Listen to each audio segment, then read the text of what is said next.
So, gagawa tayo ng single diagram.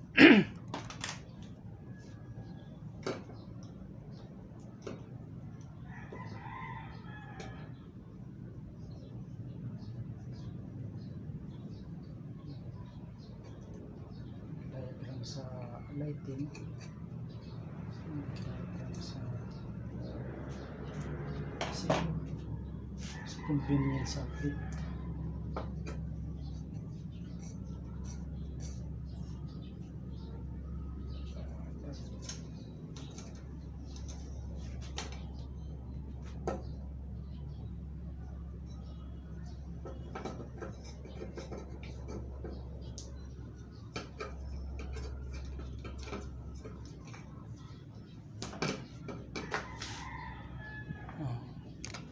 Check natin. Ayan ang yellow sa lighting, kasi yan return yan yung yellow. Yung pula yun ang hot. Ito. Tapos yung dapat yung brown naka-terminate. Yung brown pati doon sa switch nya. Ayan o. Tapos sa CO.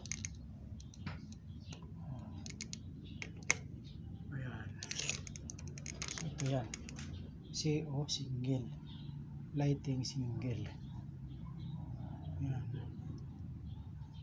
So, ito naman yung breaker nya. Ayan. Ayan. Ito yung CO. Ito yung lighting. Ayan.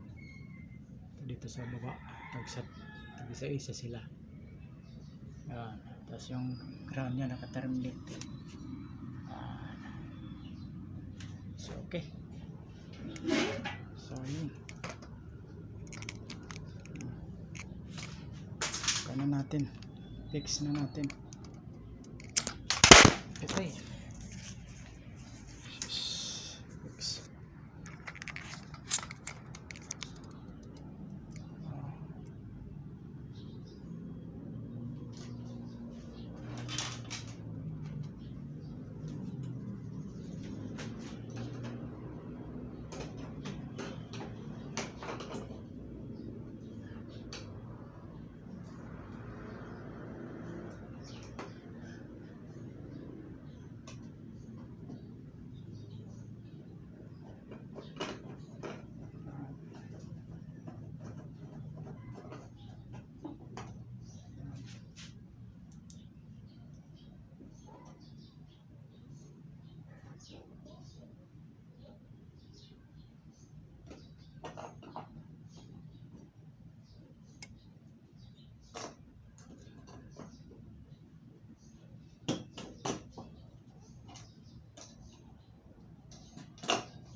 Yes.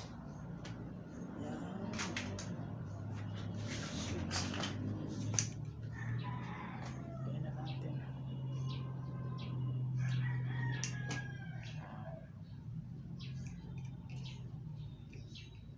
Ito yung return. Ito yung hot.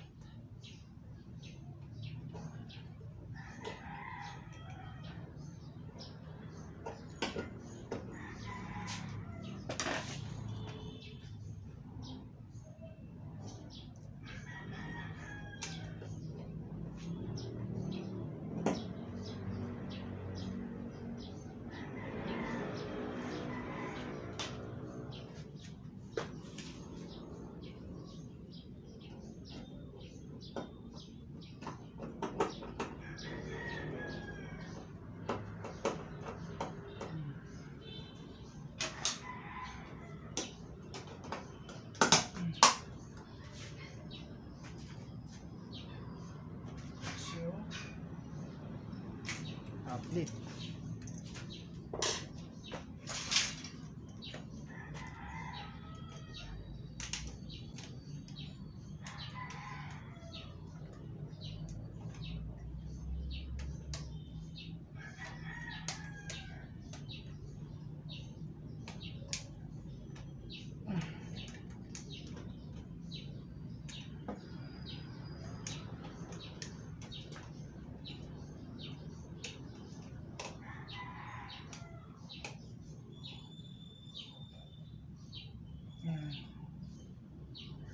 Yeah.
Okay. So, ayun. Testingin natin ngayon yan.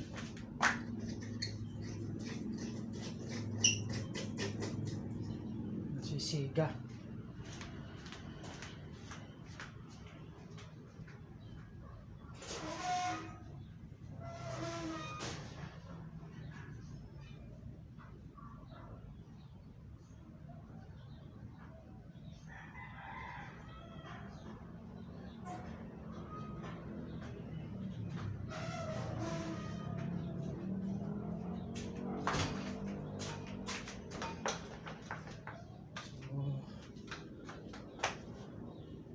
Yan.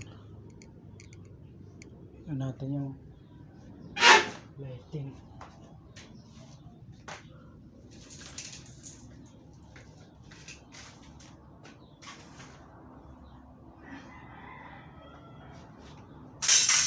Lighting.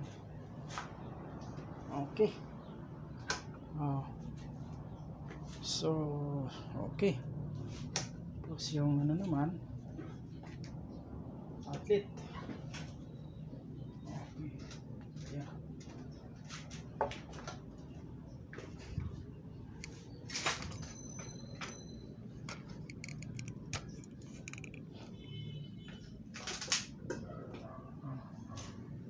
So, okay, may power. Yan. Okay. Ngayon, punta ngayon tayo dito sa diagram. Sa single diagram niya. Para maliwanag. Tingnan natin yung supply. Ito yung black. So, yan. Pumunta dito sa breaker. Ayan. Breaker. Ito breaker. Tapos pumunta dito sa isa ka breaker para supply ng lights. So, hanggang dito lang sa box niya. Yan, lights. So, yung black.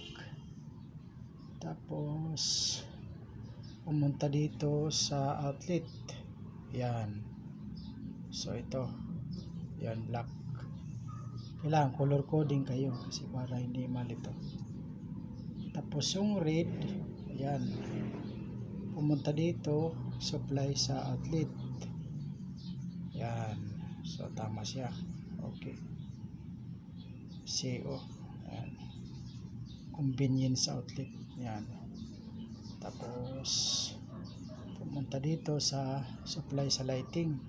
Yan. So, dito dumiretso lang sa switch kasi yun ang hot sa switch. Tapos ito return yellow. Ayan, return yellow. Dapat tong return ng yellow hindi pupunta dyan sa dito sa breaker, dito lang talaga siya sa lighting para yung kanina. So yun, pag switch okay, tama. Tapos yung earth pwede body ground lang, pa body ground lang yung kanina kita nyo, naka body ground siya, yung green ayun punta dyan. Tapos body ground din sa box, pwede na yan kasi yung pag ano kang gagalaw ka para hindi ka makurente. Ayun, so green, ayan, so green punta dito sa convenience outlet. Yan, punta doon. Ito sa supply pwede rin ito nimo itap doon sa mga ground sa Meralco, may ground sila, pwede rin. Pero dapat maglagay ka ng ground rod sa pupunta dito sa lupa. Ayan, sa lupa.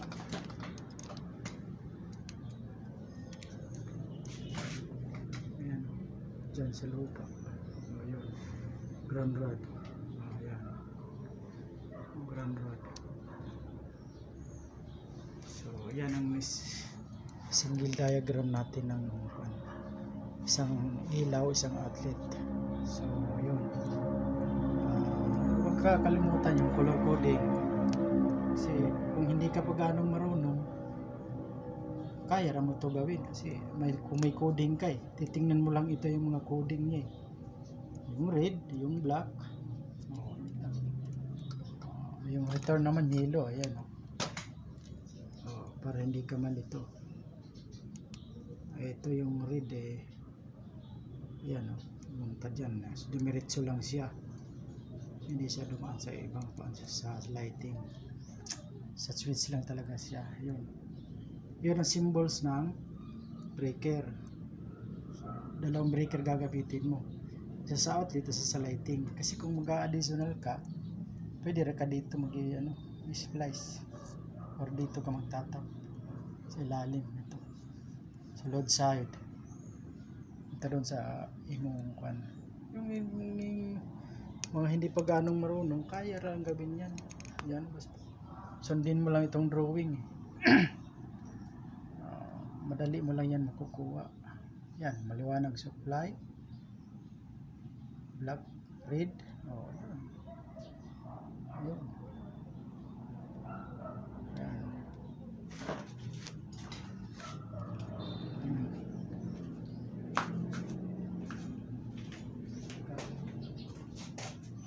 Kailangan mo nito yung ground rod. Ayan, ground rod. So magbabaon ka nito, wala naman to haba 3 meters. So ibabaan mo to sa lupa lahat para yung ground mo hindi pwede na nimo itap pag wala sila sa ng mic. Bawa Meralco, wala sila, tatap mo yung sayo para hindi nakaasa sa kanila. Kung mayroon sila, di mas maganda. Kung wala, sa'yo. Pagbaon ka nito, yung rod, 3 meters ito para mga equipment mo sasaksak, hindi maano nang masisira ka agad.